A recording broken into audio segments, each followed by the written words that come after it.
Hi friends, today I'm preparing Galouti Kebabs. Galouti Kebabs are really famous in Lucknow. Galouti means melt in your mouth.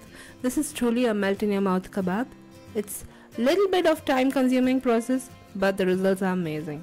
You'll truly love this kebabs. It's juicy and it's yummy. Let's look into that method and get started.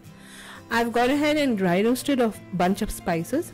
In case you have missed the text recipe on this video, I've posted the text recipe on my blog, because I've gone ahead and added a list of spices, so it'll be easy for you to download the text recipe from the blog. I'm going to dry roast the spices on a medium flame. Once the spices splutter, I'm just going to reserve it on a plate and allow it to cool. In the same wok, I've gone ahead and added 3 tablespoons of the roasted Bengal gram, and I'm just going to toast it just a bit till it turns nice and crisp. And I'm going to add this to the mixer jar and grind it. The Bengal gram will give a good body and it will bind the meat once we are mixing it with the spices, because the meat is going to be in a pasty sort of a consistency. So Bengal gram will definitely give it a body and it will be easy for us to work. Now I've just gone ahead and added the Bengal gram to the mixer jar. I'm going to grind it into a powder format and reserve it separately. The reason why I'm doing this is because I'm not adding everything together, is because the Bengal gram we can reserve for later in case it's too much. And at this point, once I've reserved the Bengal gram, I'm going to go ahead and add the spices. I'm going to grind the spices to a fine powder and reserve the spices. We're going to use just one mixer jar for this recipe, and I'm using very less utensils for this recipe.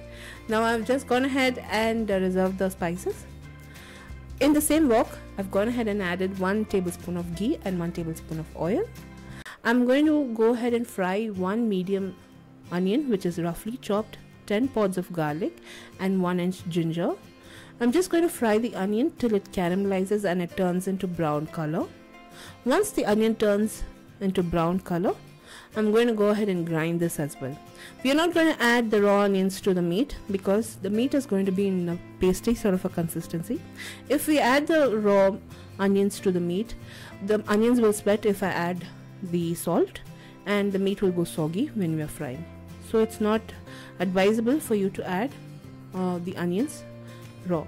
So always fry the onions till it turns nice and brown in color. And once it turns nice and brown in color, switch off the flame and allow this to cool. We are going to grind the meat as well. I've taken 750 grams of minced mutton, lamb meat. I've gone ahead and washed it thoroughly and reserved it in a colander. And once all the moisture is drained out, I'm going to go ahead and start grinding the meat. I'm going to take portions of this meat, add it to the mixer jar into a paste sort of a consistency. Galouti kebab has to melt in your mouth, so the meat has to be really fine. And I'm going to grind all of this meat, and once I finish grinding the meat, I'm going to reserve it in the mixing plate or a mixing bowl.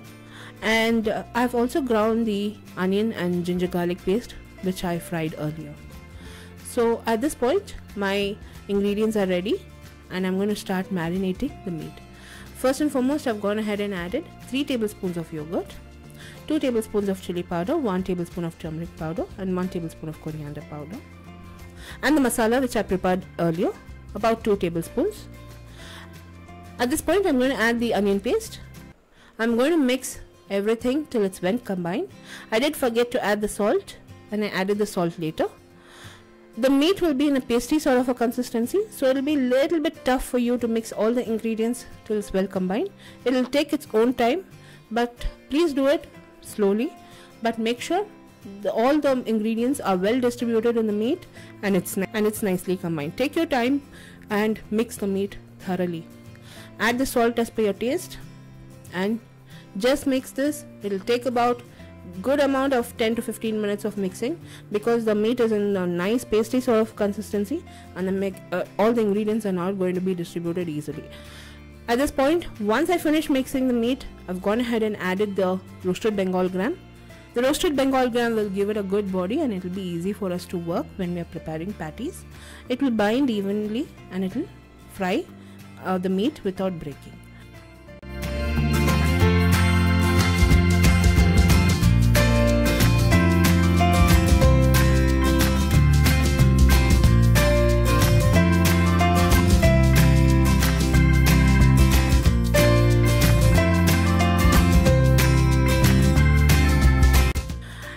placed a cling film and I'm going to allow this to rest on the countertop for 5 minutes.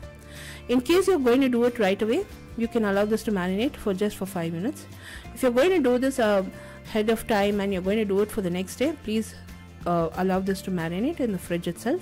So you put it on a airtight container and allow this to nicely marinate in the fridge itself.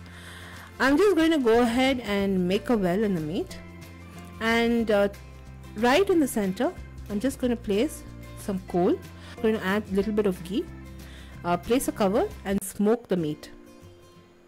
This step is totally optional. You can leave this step out. If you do not prefer smoky sort of a flavor in your meat, you can leave this step out, but it tasted really yummy.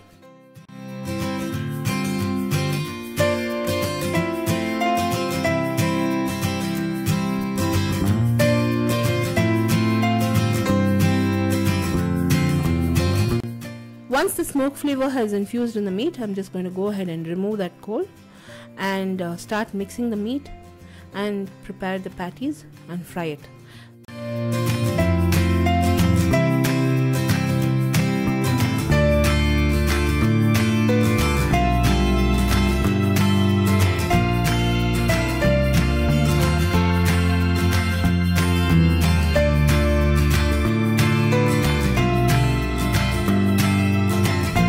Once the meat is nicely mixed, I'm just going to wet my hands, take portions of this meat and start preparing the patties. In the meantime, I've also gone ahead and heated a tawa on medium flame, where I'm going to just go ahead and start frying the patties. I'm going to shallow fry these patties. In case you have missed the text recipe on this video, you can go ahead and visit my blog for the recipe. You can always take a print of the recipe and prepare this at home. The blog link is posted in the description box below this video. You can also follow me on my Facebook, where I keep updating on a regular basis. At this point, once my tawa is nice and hot, I'm going to go ahead and place the patties and fry it just for 2 minutes on each side. All the links to my blog, Facebook and Zomato will be posted in the about bar below this video. Do follow me on all the social media. Now my tawa is nice and hot. I'm just going to start placing the patties and fry the patties for 2 minutes on each side. I'm just going to go ahead and drizzle a little bit of oil and start frying the patties.